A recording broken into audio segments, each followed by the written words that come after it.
ia panahkan ke arah orang kafir itu dan tepat mengenai lehernya. Seketika orang kafir itu pun tewas.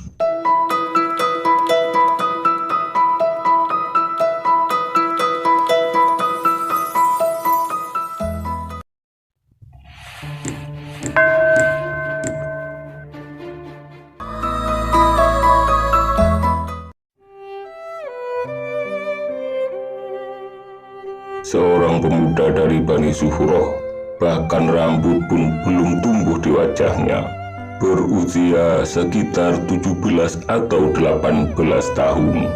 Sa'ad bin Malik, atau lebih dikenal dengan Sa'ad bin Abi Waqqas As-Zuhri. Ia selalu menyibukkan dirinya dengan meraut anak panah, membuat busur panah, dan ia pun pandai menggunakannya. Sebelum memeluk Islam, ia pernah bermimpi berada di kegelapan dan tidak dapat melihat apapun.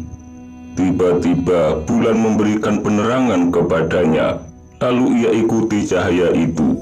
Rupanya sudah ada orang yang lebih dahulu mengikuti cahaya itu.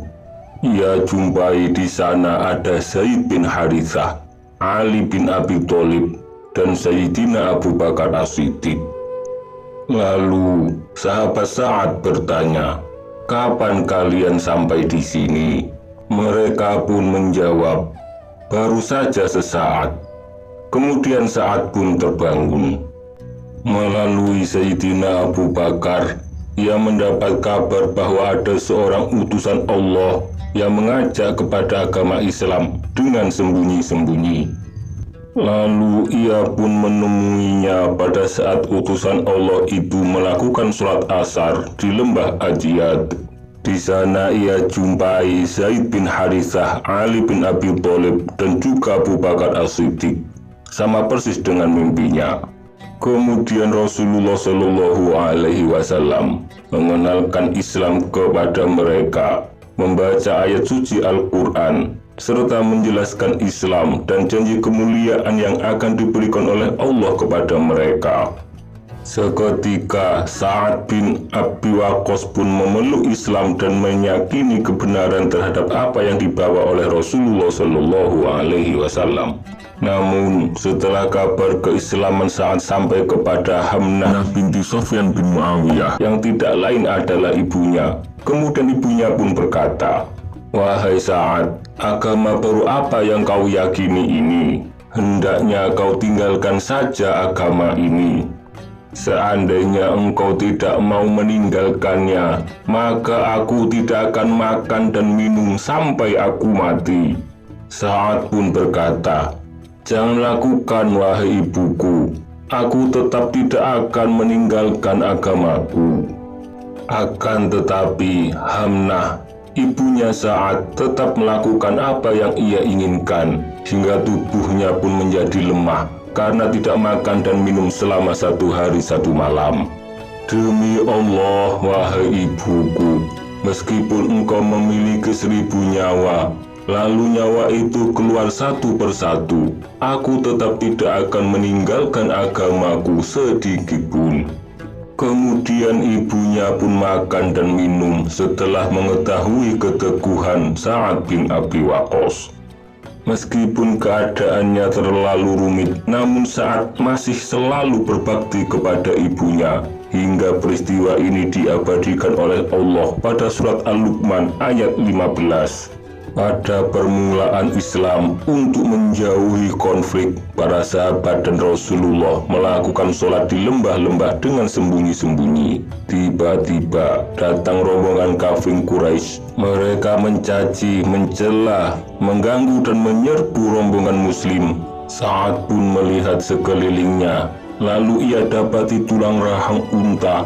Tulang itu kemudian ia ambil, lalu ia hantamkan ke salah satu dari mereka, tepat mengenai Abdullah bin Khattab. Darah pun mengalir dan matilah ia. Ini adalah darah pertama yang mengalir demi membela Islam.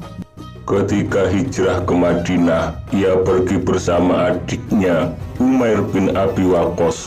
Mereka pun di sana tinggal bersama saudara laki-lakinya Utsbah bin Abi Waqqas.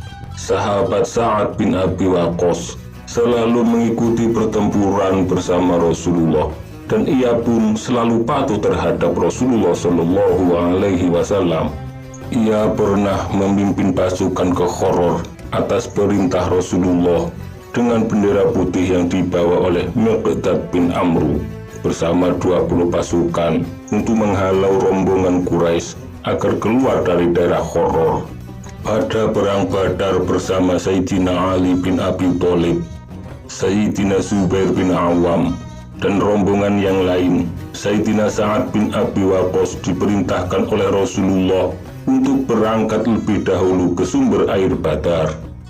Ketika perang Uhud, ia ditugaskan menjaga musuh di atas bukit dengan menggunakan panah bersama sahabat yang lain. Namun, banyak sahabat yang melupakan perintah Rasulullah, kecuali Sa'ad dan segelintir sahabat yang menyebabkan kekalahan di pihak Muslim.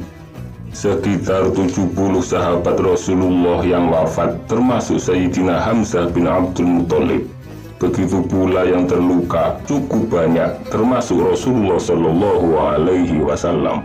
Pada hari yang tragis itu, Sayyidah Ummu Aiman, ibu asuh Rasulullah sejak kecil, datang untuk memberi minum korban luka-luka.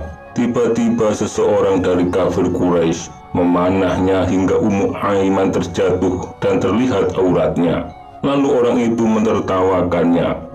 Melihat itu, Rasulullah segera mengambil sebuah anak panah. Kemudian Rasulullah bersabda, "Wahai Sa'ad, panahkanlah anak panah ini. Ayah dan ibuku menjadi tebusan untukmu."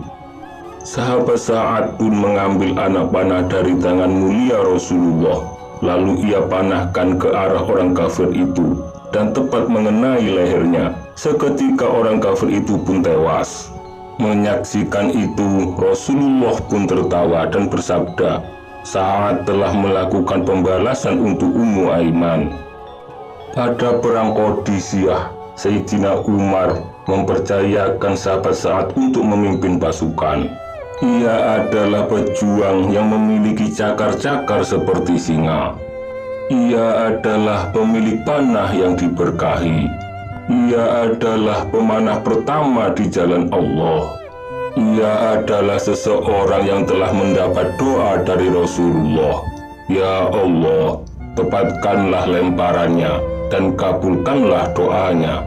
Sa'ad bin Abi Waqqas yang kematiannya ditangisi oleh istri-istri Rasulullah Shallallahu Alaihi Wasallam, karena sang pelempar jitu dan pemilik doa yang selalu dikabulkan itu telah menyusul Sayyidina wa Maulana Rasulullah Shallallahu Alaihi Wasallam.